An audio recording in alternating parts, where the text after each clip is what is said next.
Okay, in my example here, I have one sentence that is obviously incorrect, and then I have another sentence that is correct.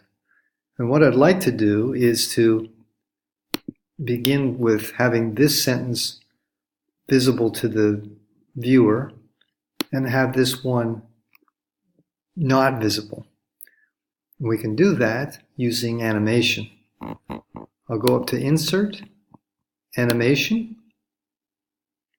I'll get a menu like you see here on the right, and I want it to fade in. I can use other options as well from the drop-down menu, but for right now, at least the one I find most useful is fade in. And we'll have it set up so that it fades in upon being clicked. I can also adjust the speed of this. I'm going to have this come in rather rapidly. 2.5 seconds should be ample. And then what we want to do then is also have this fade out. So I'm going to have it fade, instead of fading in, I'll have it fade out as this one is fading in, so I can have with the previous slide.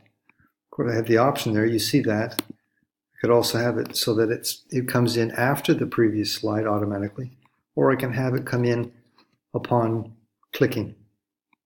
I'm going to choose with previous so that as one is fading out, the other one will fade in.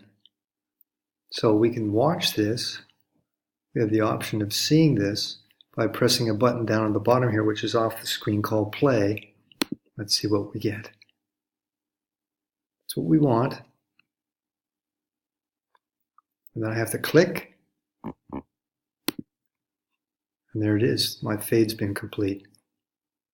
Now, if I wish, I could have the other one come back in, fade out. I don't need to go back and select it, add another animation, and have it fade back in so that both the sentences are up there again upon clicking. Let's play it again. So there's my original sentence, incorrect sentence. Click, fades in, and then I can click again to have the original come back. We're done.